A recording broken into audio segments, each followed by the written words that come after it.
여드름을 더 이상 안 나게 하는 시술을 받으려고 알아보니 너무 많죠. 그러면은 여드름을 막을 수 있다. 안녕하세요. 청담 NK 피부과의 엄종현 원장입니다. 여드름을 더 이상 안 나게 하는 시술을 받으려고 알아보니 너무 많죠. 모두 의학적 근거에 기반하지만은 병원마다 시행하는 여드름 시술 종류 자체가 너무 다양하기도 하고요. 같은 시술이라도 병원마다 시행하는 방법의 차이가 있기도 하고요. 오늘은 여드름 시술 제대로 받는 법, 내게 맞는 시술은 무엇인지 선택하는 방법에 대해서 알아보도록 하겠습니다.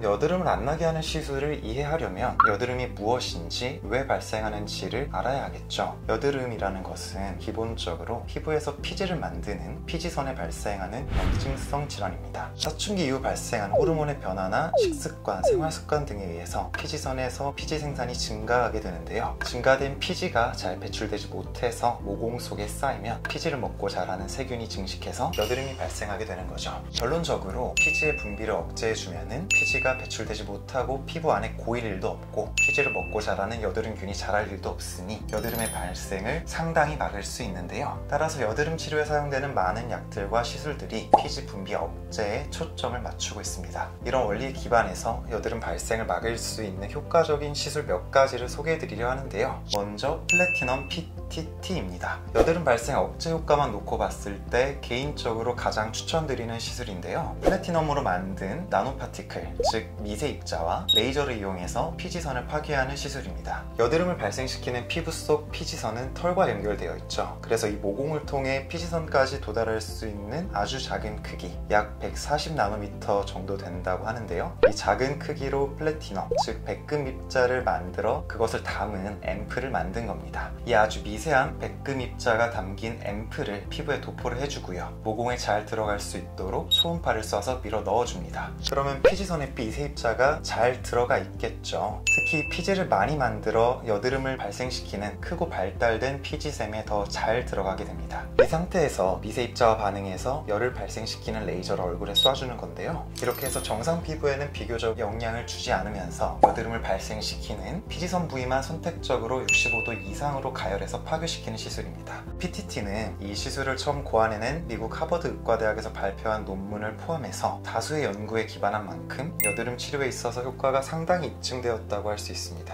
다만 효과적인 플래티넘 PTT 시술을 위해, 다시 말해 플래티넘 PTT 시술을 제대로 시행하기 위해서 고려해야 될 포인트들이 세 가지가 있는데요. 첫 번째로 PTT에 사용되는 미세 입자가 모공을 통해 피지선에 잘 들어가게 하기 위해서 시술 전에 어떤 관리를 시행할지, 두 번째로 PTT 미세 입자를 모공을 통해 피지선에 밀어넣는 초음파는 어떤 주파수를 사용할 것인지, 마지막으로 PTT 입자가 피지선을 파괴하기 위한 충분한 열을 발생시킬 수 있도록 어떤 레이저를 어떤 세팅으로 사용할지 등을 세심하게 고려를 해야 합니다. 이런 세팅은 결국 병원마다 달라지게 되는데요. 이런 차이로 인해서 시술의 결과가 상당히 달라지기도 합니다. 두 번째로 시크릿 레이저입니다. 니들 RF라고 해서 우리말로는 바늘 고주파라고 부르는 시술 방법인데요. 플래티넘 PTT와 마찬가지로 피지선을 파괴해서 여드름을 치료하는데 피지선을 파괴시키는 방법이 조금 다릅니다. 시크릿 레이저의 피부에 닿는 팁에는 25개의 바늘이 촘촘히 배열되어 있고요. 이 바늘이 피부 속으로 들어가서 고주파를 발생시켜서 피지선을 파괴하는 원리입니다. 보통 여드름으로 오래 고생하신 분들은 모공이 커져 있는 경우가 상당히 많습니다. 이 방법의 경우 여드름을 덜 나게 할 뿐 아니라 바늘이 일정한 간격으로 촘촘히 피부에 들어갔다가 나옴으로 인해서 프락살과 같은 효과가 일부 발생합니다. 모공이 좀 더 좁아지고 피부결을 개선하는 효과가 부수적으로 있다는 것이죠. 그래서 이 방식을 프락셔널 니들 RF라고 부르기도 하는데요. 세 번째로 카프리 레이저인데요. 카프리 레이저는 1450나노미터 파장과 400나노미터 파장이 함께 탑재된 레이저로 피지선을 파괴하는 데 특화된 1450나노미터 파장의 레이저와 여드름균을 죽이는 효과가 있는 400나노미터 파장의 빛을 이용해서 여드름 발생을 억제하는 레이저입니다. 특히 같은 자리에 반복적으로 발생하는 여드름의 경우에 그 부위에 다른 부위보다 아주 열심히 피지를 만드는 문제아 피지선이 존재하는 경우가 많은데요. 이 피지선을 주위 피지선보다 강하게 치료하는 것이 필요할 수 있습니다. 카프리 레이저의 세 가지 작동 모드를 혼합해 사용해서 문제아 피지선에 대해서는 아주 강력하게 레이저를 조사해 강하게 억제시키고, 전체적인 여드름에 대해서는 조금 부드럽게 얼굴 전체를 토닝하는 방식으로 여드름 발생을 억제시키는 치료를 할 수 있습니다.